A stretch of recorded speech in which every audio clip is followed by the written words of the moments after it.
We can only guess what Harold Hewick's real purpose was in creating the online game, The World.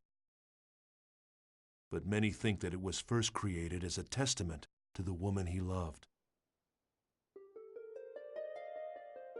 A love letter to Emma Wieland, the woman who wrote the epic but unfinished poem, Epitaph of Twilight. Harold designed and created an online game based upon her unpublished manuscripts and sold it to CC Corporation. The World is, in fact, a fusion of Harold's genius for artificial intelligence and Emma's beautiful lyrical poetry. In other words, I believe Harold's true goal was to use the game to acquire data on the behavior of millions of online players, and by doing so, to create the ultimate AI. It's known that Harold had a secret untouchable folder, a black box. It was commonly known as the Harold System. Could it be that the World was actually a human behavior sampling system, simply disguised as an online game? If so, it was a bold and ingenious plan. This system, the Morgana system, formed the nucleus of the World. It was to become the birth mother of the ultimate AI, Aura. To Harold, Aura was something special. She was like the child born to himself in Emma Wieland, part human, part machine. The Morgana incident was a result of the Morgana system running out of control. It occurred because the Morgana system had developed self-awareness. She realized that she would become disposable as soon as the ultimate artificial intelligence, Aura, was born. In trying to prevent the birth of Aura, Morgana drove her creator, Harold, insane. She even locked him inside the network. Then came the 8 cursed waves of physical forms based on the 8 phases in the epitaph. They appeared to Kite, who had been entrusted with the bracelet from the then incomplete Aura. At that point, the world began to slowly come apart.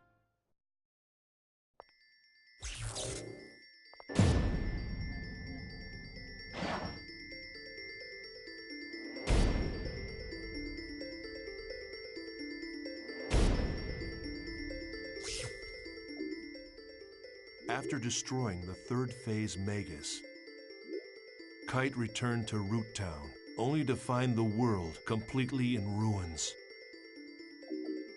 Server trouble increased. Game data was being destroyed by viruses. In short, the world was beginning to break down. Then strangely, these abnormalities began to expand and spread into the real world. Kite anguished over the fact that each time he used his bracelet, the problems with the world seemed to increase.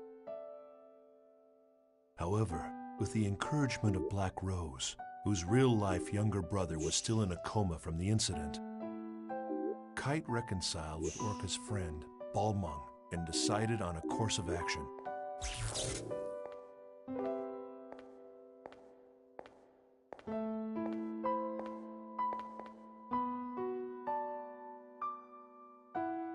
Do you want to know something?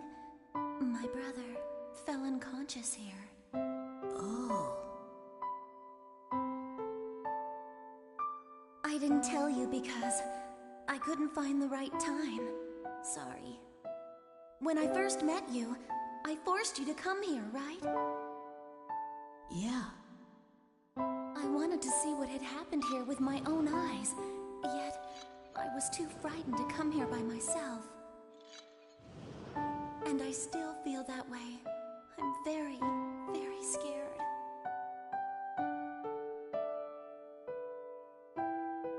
But I wouldn't have gotten this far without you. So, what am I going to do if you start doubting yourself? How am I supposed to cope? Does a big sister have to be happy? I want to... Black Rose. Please don't cry. What do you mean? fine. You can't even see me, so don't make any assumptions.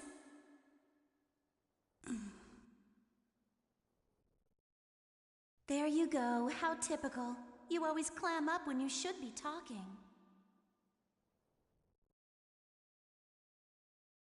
Yeah. I'm sorry. I was wrong in thinking that I'm the only one who's trying to do something about Orca and the disaster. Everybody wants to do something. Now I know I'm not the only one. We all want to bring this whole horrible mess to an end. Yeah. What can we do about the situation now? It's simple. We've got to do what we think is right. That's the only way we'll move forward. Yep. Let's do it together. Things will work out. My intuition is pretty good. Well, I'm off to go see my brother. At the hospital? Mm-hmm. Thanks. Thank you. To you, too. So, why did you help me? I scorned you when you both fought bravely. I am guilty of resorting to more cowardly means. You ask, why did I help you, but why shouldn't I?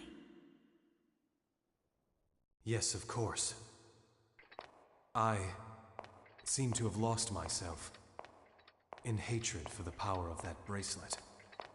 The power itself isn't good or evil. There are only evil intentions. It appears that I am the one who may have been selfish. A great force. The power it holds can bring forth either salvation or destruction at the whim of the user. What's that? The girl, Aura. That's what she said when she gave me the bracelet. I see. You are indeed the one who should wear the bracelet. I'm sorry for what I've said and done. I apologize. Balmung. I want to restore this world, and like you, I want to help Orca as well. However, it's not something I can accomplish alone. Perhaps you could lend me a hand. I am being selfish. Go right ahead and laugh. I wouldn't laugh because I happen to have a request too. Care to hear it? I want two things. To help Orca and to play in the world that's not corrupted. But it's really not something I can accomplish alone. Could you lend me a hand? Of course.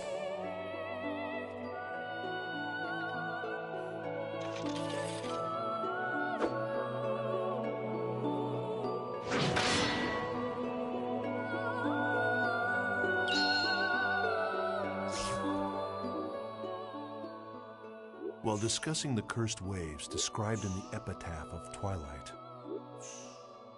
Wise Man told Kite his theory that in order to stop the virus from spreading further, he had to defeat the 5 remaining phases, as well as Kubia.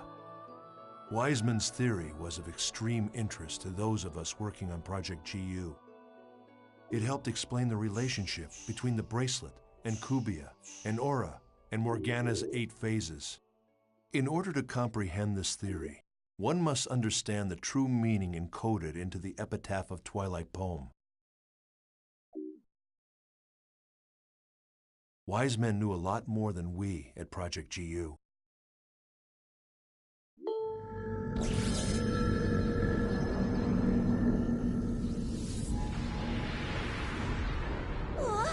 What the hell? It's a mask this time! Launching program. Audio and visual communication from this end will now cease functioning. White noise on the screen will signal the start of battle. Good luck. I'm ready.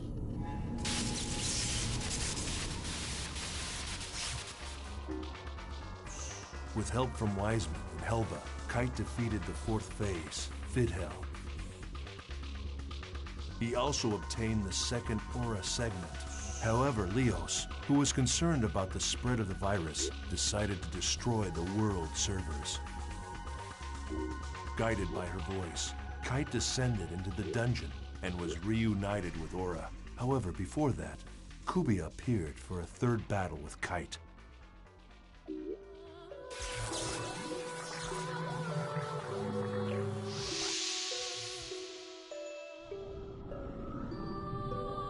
Damaged data?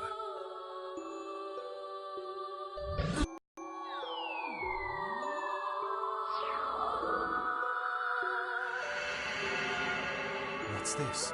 I think she wants to say something. Huh?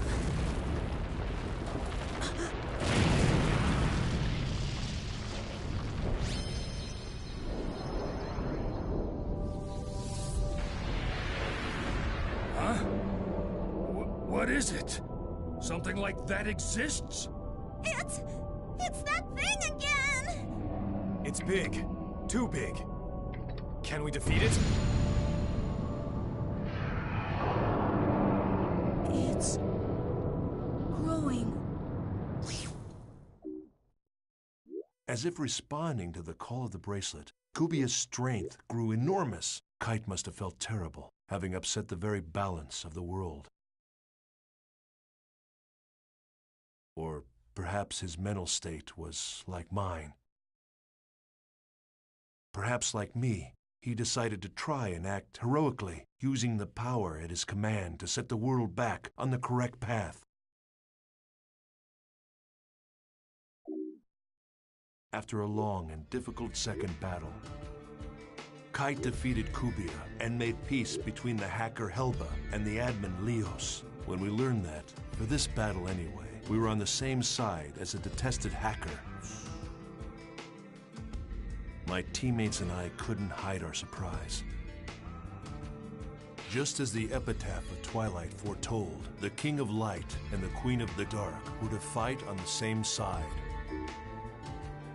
And that was how, through the Morgana incident, we were able to achieve the single most important factor in our research at Project GU, the liberation of Sora, one of the 6 coma victims.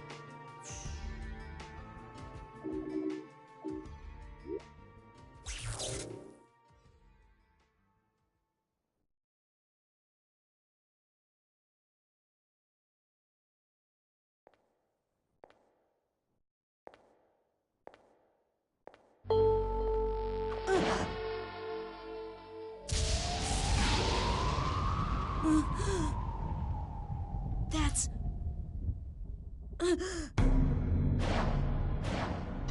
Skate's wand?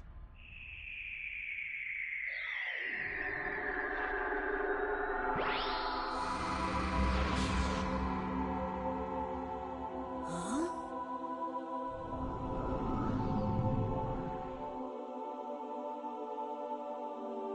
Thank you?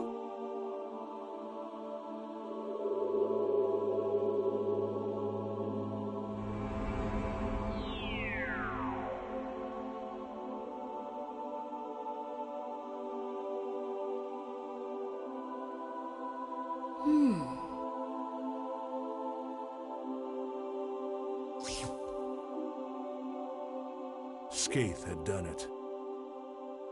Skaith, one of the 8 phases, had merged with the spirit of the player who played as Sora. The player Sora had been imprisoned inside the network, within Skaith's staff. Sora was a rare and unique sample case. Government pressure, CC Corporation's very own cover-up. Even as the damage to the real world continued to grow, Kite and his friends began Operation Breakwater in an attempt to put a stop to the incursion by Morgana's 8 phases. The Area Sigma, chatting snaring twins, is now quarantined. Communication will be offline. Ready!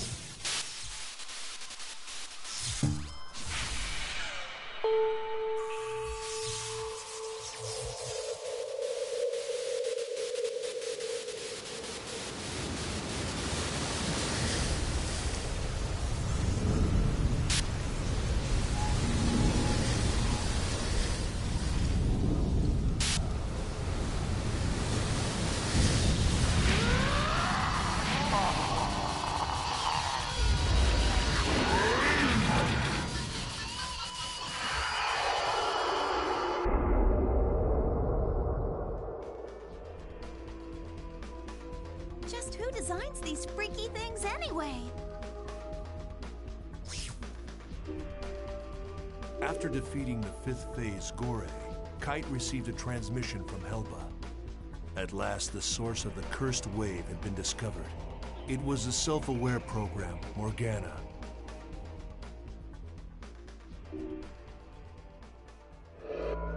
Guilty Universe. Harold Hewick's world of corrupted love and dreams.